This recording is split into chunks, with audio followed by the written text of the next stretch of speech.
आपको सीधी तस्वीरें दिखाते हैं। देश के प्रधानमंत्री नरेंद्र मोदी और रूसी राष्ट्रपति व्लादिमीर पुतिन की साझा प्रेस कॉन्फ्रेंस सुनवाएंगे आप। Shri Vinay Kumar, ambassador of India to the Russian federation.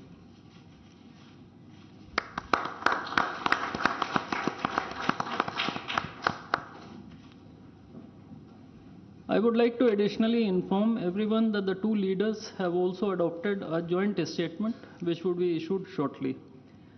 Both sides have also adopted the program for the development of strategic areas of India-Russia economic cooperation till 2030.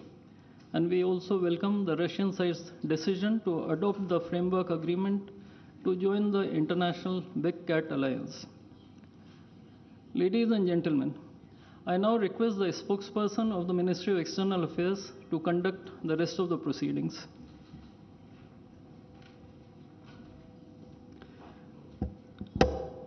Namaskar, good afternoon, Your Excellency, Mr. Vladimir Putin, President of the Russian Federation, Honorable Prime Minister of India, Shri Narendra Modi, Honorable Ministers, members of both delegations, distinguished guests, and friends from the media. We will now have the press statements.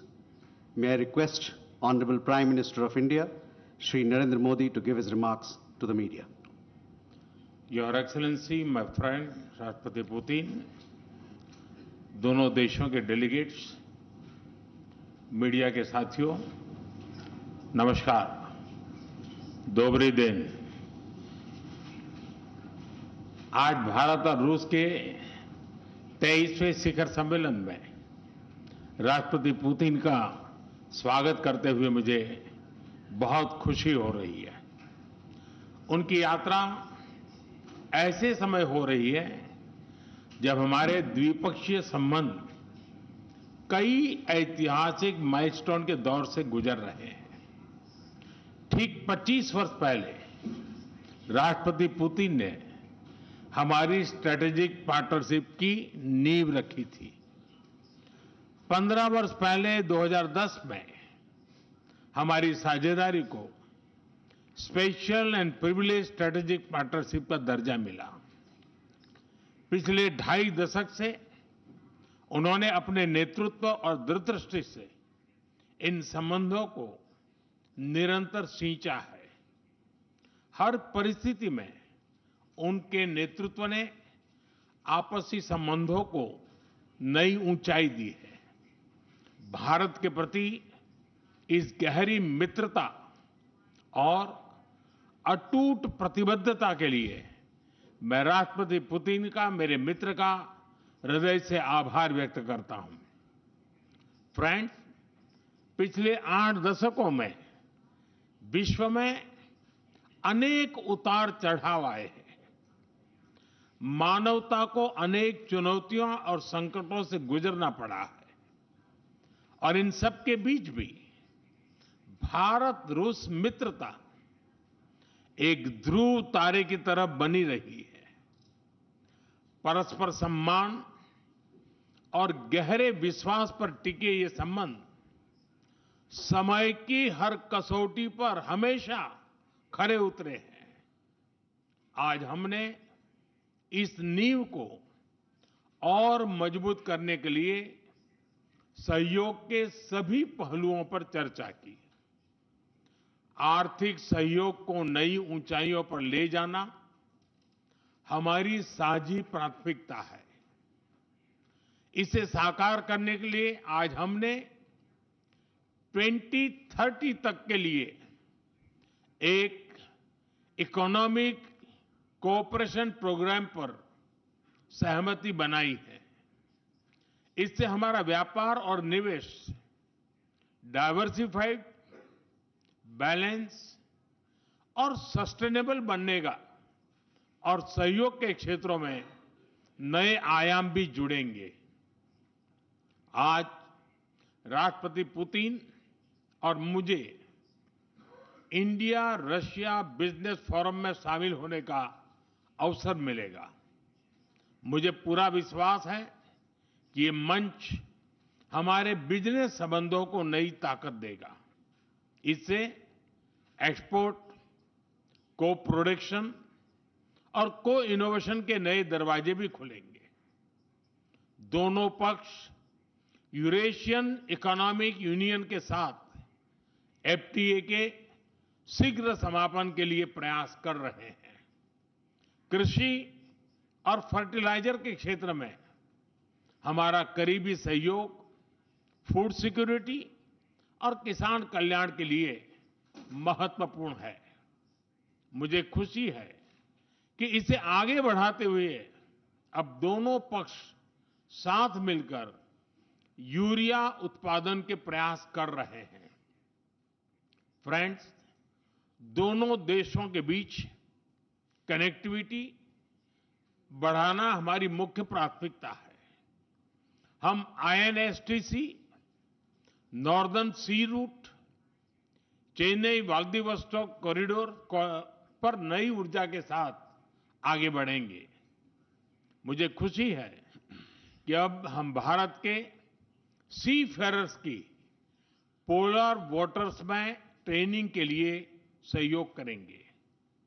यह Arctic में हमारे सहयोग को नई ताकत तो देगा ही, साथ ही इससे भारत के युवाओं के लिए रोजगार के नए अवसर बनेंगे। उसी प्रकार से शिप बिल्डिंग में हमारा गहरा सहयोग मेक इन इंडिया को सशक्त बनाने का सामर्थ्य रखता है।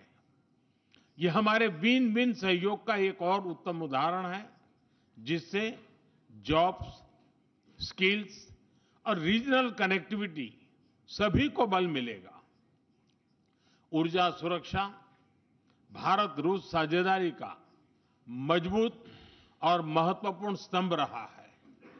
सिविल न्यूक्लियर एनर्जी के क्षेत्र में हमारा दशकों पुराना सहयोग क्लीन एनर्जी की हमारी साझा प्राथमिकताओं को सार्थक बनाने में महत्वपूर्ण रहा है। हम इस विन विन सहयोग को जारी रखेंगे। क्रिटिकल मिनरल्स में हमारा सहयोग पूरे विश्व में सिक्योर और डाइवर्सिफाइड सप्लाई चेन सुनिश्चित करने के लिए महत्वपूर्ण है। इससे क्लीन एनर्जी, हाईटेक मैन्युफैक्चरिंग और न्यू एज इंडस्ट्रीज में हमारी साझेदारी को ठोस समर्थन मिलेगा।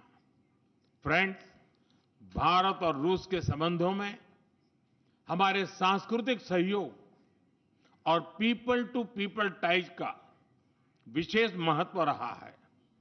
दशकों से दोनों देशों के लोगों में एक दूसरे के प्रति स्नेह, सम्मान और आत्मीयता का भाव रहा है। इन संबंधों को और मजबूत करने के लिए हमने कई नए कदम उठाए हैं। हाल ही में रूस में भारत के 2 नए कॉन्सुलेट्स खोले गए हैं। इससे दोनों देशों के नागरिकों के बीच संपर्क और सुगम होगा और आपसी नजदीकियां बढ़ेगी। इस वर्ष अक्टूबर में लाखों श्रद्धालुओं को काल्मिकिया में इंटरनेशनल बुद्धिस्ट फोरम में भगवान बुद्ध के पवित्र अवशेषों का आशीर्वाद मिला। मुझे खुशी है कि शीघ्र ही हम रूसी नागरिकों के लिए निःशुल्क 30 डे ई टूरिस्ट वीजा और 30 डे ग्रुप टूरिस्ट वीजा की शुरुआत करने जा रहे हैं। मैन पावर मोबिलिटी हमारे लोगों को जोड़ने के साथ साथ दोनों देशों के लिए नई ताकत और नए अवसर क्रिएट करेगी। मुझे खुशी है कि इससे बढ़ावा देने के लिए आज 2 समझौते किए गए हैं। हम मिलकर वोकेशनल एजुकेशन, स्किलिंग और ट्रेनिंग पर भी काम करेंगे। हम दोनों देशों के स्टूडेंट्स, स्कॉलर्स और खिलाड़ियों का आदान प्रदान भी बढ़ाएंगे। फ्रेंड्स, आज हमने क्षेत्रीय और वैश्विक मुद्दों पर भी चर्चा की। यूक्रेन के संबंध में भारत ने शुरुआत से शांति का पक्ष रखा है। हम इस विषय के शांतिपूर्ण और स्थायी समाधान के लिए किए जा रहे सभी प्रयासों का स्वागत करते हैं। भारत सदैव अपना योगदान देने के लिए तैयार रहा है और आगे भी रहेगा। आतंकवाद के विरुद्ध लड़ाई में भारत और रूस ने लंबे समय से कंधा मिलाकर सहयोग किया है। पहलगाम में हुआ आतंकी हमला हो या क्रोकस सिटी हॉल पर किया गया कायरतापूर्ण आघात, इन सभी घटनाओं की जड़ एक ही है। भारत का अटल विश्वास है कि आतंकवाद मानवता के मूल्यों पर सीधा प्रहार है और इसके विरुद्ध वैश्विक एकता ही हमारी सबसे बड़ी ताकत है। भारत और रूस के बीच यूएन, G20, ब्रिक्स, एससीओ तथा अन्य मंचों पर करीबी सहयोग रहा है। करीबी तालमेल के साथ आगे बढ़ते हुए हम इन सभी मंचों पर अपना संवाद और सहयोग जारी रखेंगे। एक्सेलेंसी, मुझे पूरा विश्वास है कि आने वाले समय में हमारी मित्रता हमें ग्लोबल चैलेंजेस का सामना करने की शक्ति देगी और यही भरोसा हमारे साझा भविष्य को और समृद्ध करेगा। मैं एक बार फिर आपको और आपके पूरे डेलीगेशन को भारत यात्रा के लिए बहुत बहुत धन्यवाद देता हूं। स्पासिबा।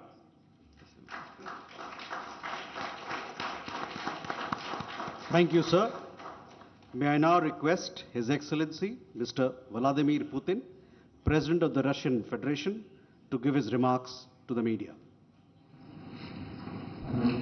Уважаемый господин Distinguished Prime Minister, dear friend, ladies and gentlemen, first of all, I would like to sincerely thank the President of the Republic of India, Draupadi Murmu,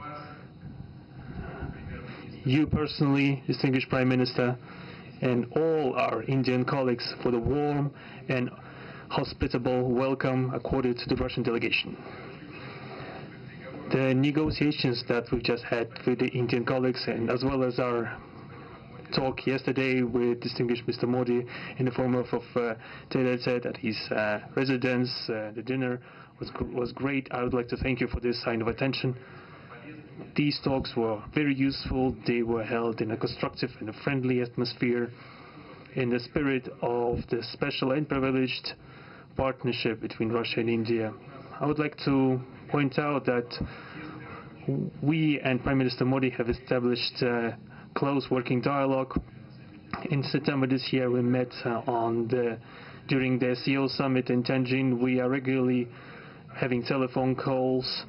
We are personally overseeing some aspects of development, Russian-Indian cooperation, all the strategic avenues, and also we are monitoring the course of the implementation of key bilateral projects. And today, with the participation of our delegations, we have meticulously and substantively reviewed the whole range of relevant questions of the Russian-Indian multifaceted interaction. We exchange our opinions on the relevant global and regional subjects. In the joint statement that we've adopted with Mr. Modi, we've delineated the priority objectives on the further reinforcements of our ties in the politics and security, economy, trade, and humanitarian and cultural spheres. As you saw for yourself, we have signed an impressive package of intergovernmental, interagency, and corporate agreements. Many of those agreements are intended to